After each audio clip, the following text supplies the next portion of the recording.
Hey everyone, Newman here with 910 Airgun Tuning Repairs, and today we have finally the Umarex Gauntlet 25.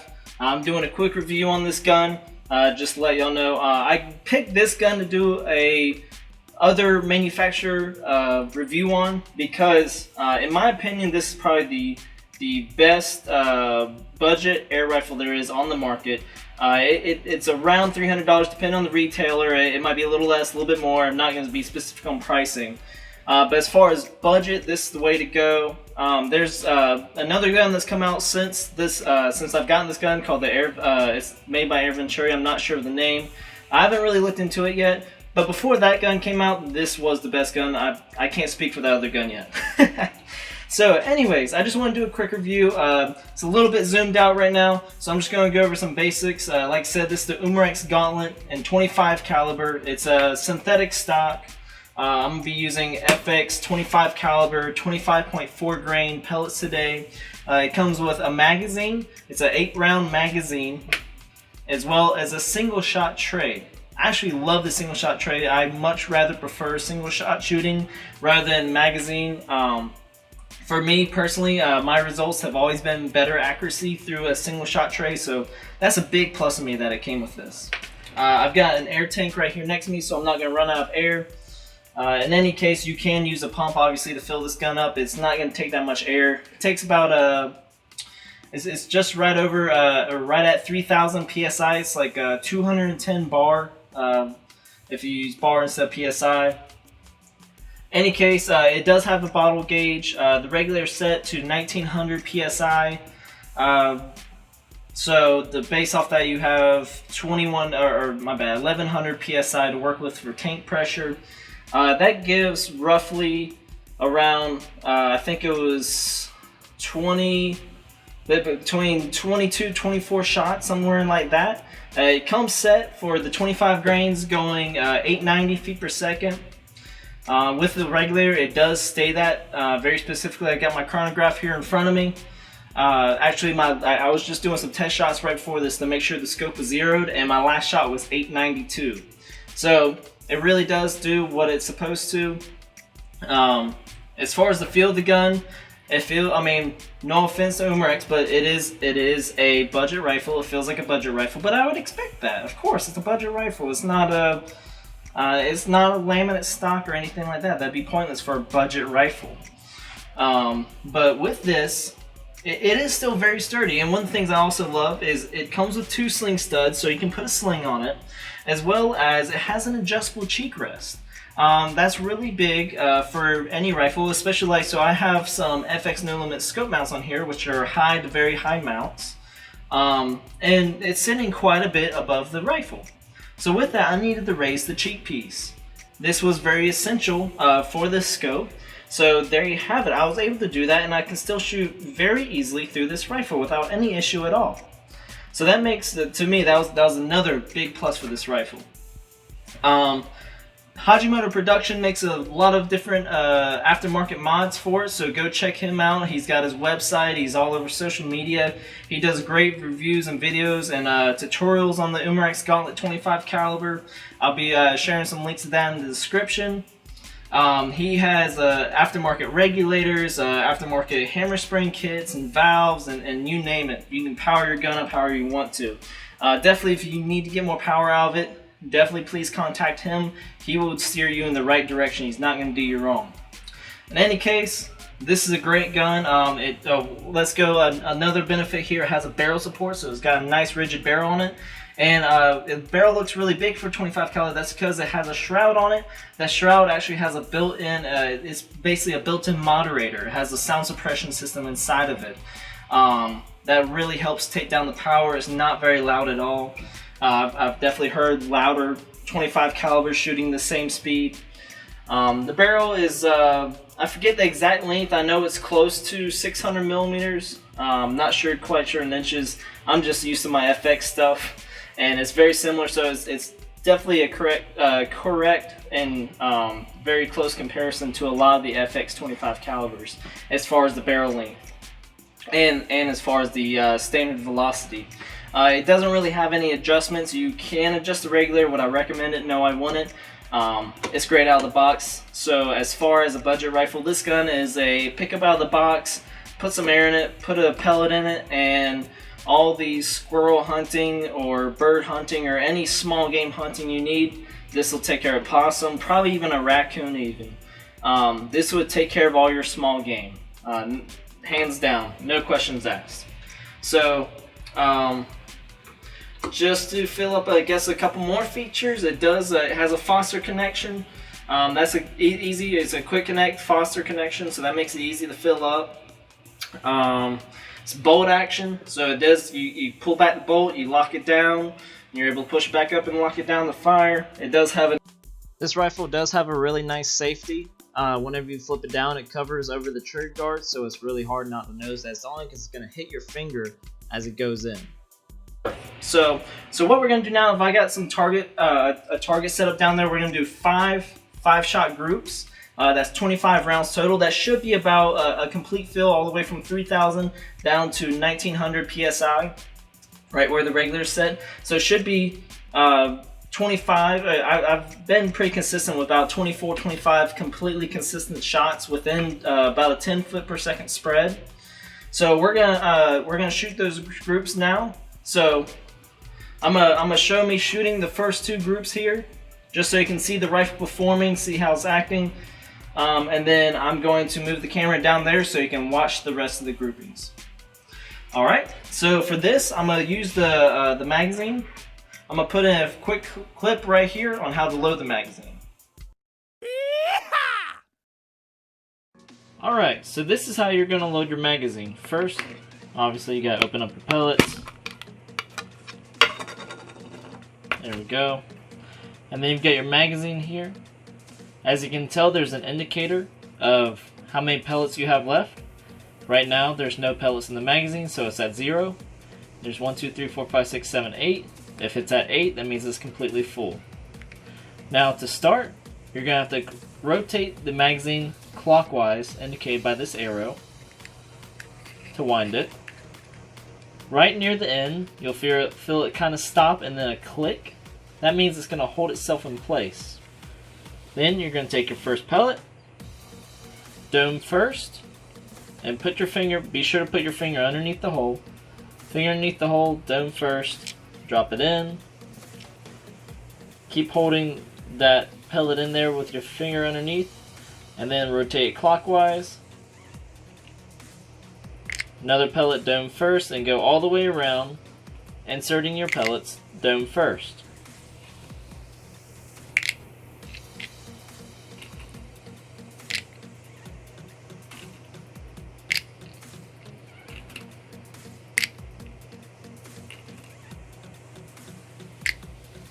Once you've inserted your last pellet, you can turn the cover, completely shut, and you're done. You're completely loaded. If you ever need to unload your magazine without firing it, you can use a simple tool such as this is a roll pin or a roll punch punch, or you could use an Allen key or something else of that matter. You have to make sure it's something that is of the same caliber or smaller. So such as this is a 25 caliber, so that'd be a 1/4 inch, or that would be 6.35 millimeter. So, good way to test that is if it fits in the back side. This would fit through the back, so it's going to fit through the front. Just take and push through as if it was a pellet probe, and it's going to rotate properly. Be sure to be careful in doing this not to damage the pellets that you're pushing out. And there you have it. This was a 7/32 roll punch. Now to load a specific amount of pellets into the magazine, let's say 5 pellets, we're going to rotate the screen clockwise. We're going to count 1, 2, 3, 4, and 5. Now we gotta hold this in place, make sure that's lined up, hold it tightly in place, flip it over, and then take a pellet, skirt first, and drop it into place. You're going to put your finger over it, flip it back over, and then rotate counterclockwise and load the magazine. 1, 2, 3, 4, and 5. And there you go. You've got 5 shots in the magazine now. Indicated, well, it's not quite lined up right now, but you're coming up on your 4th shot.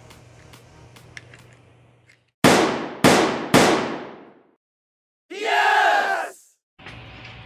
Now that we've loaded the magazine, let's go ahead and take those groups. Remember, this is 8 shots. I'm only going to be able to get one of my 5-shot groups out of it. Well, 1 and then 3 more shots. So what I'm going to do is I'm going to do that one group. I'm going to do 3 more shots, and then I'm going to load 2 more pellets in here so they're all consistent. It's all a 5-shot group, or 2 5-shot groups out of the magazine, because the magazine and single shot can make quite a difference. So let's see. The bolt's a little hard to pull back sometimes. That's understandable. It's a straight pull bolt. Magazine slides in nice and crisp. You pop the lever up, and it helps pull it into the magazine for you. It helps really load that pellet nice and straight. Now I need to adjust my vise here. I've got my target set up a little high. There we go.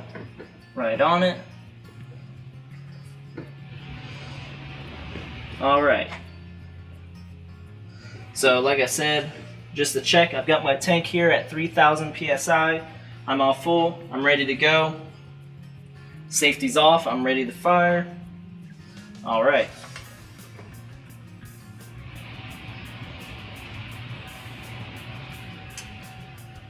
Oh, I guess I didn't end up cocking the gun. So what I'm going to do is I'm going to pull that back, pull the magazine out, push that forward, fix my vise since I just dropped it down.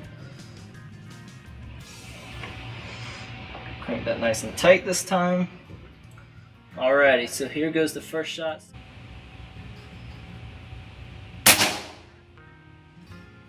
.884. First shot. Oh, keep moving the vise around. There we go. Pretty much same hole, 888.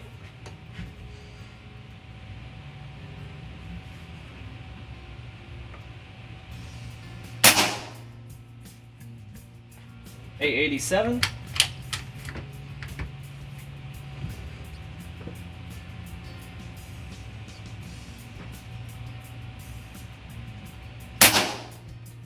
Literally the same hole, 891.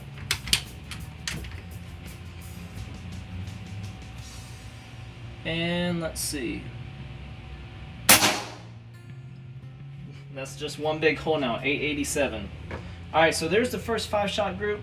So now I'm going to reload the magazine, and I'm going to show y'all actually, I'm going to move the camera to the chronograph so I don't have to call the numbers, so that you see the numbers for yourself. And then after that, I'll be moving the camera down there to show y'all the 3 more 5-shot groupings of me just shooting the rifle. And that way you can see that you've seen me shoot the rifle, you're going to see the numbers, and then you're going to see the accuracy. I'm actually quite surprised by the accuracy this gun can give, but once again, I've been amazed by a lot of things about this gun, especially for a budget air rifle. I'm surprised that it has this low of a price tag. So, alright, now we're going to go to the speeds.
Alright everyone, so that was the review of the Umarex Gauntlet.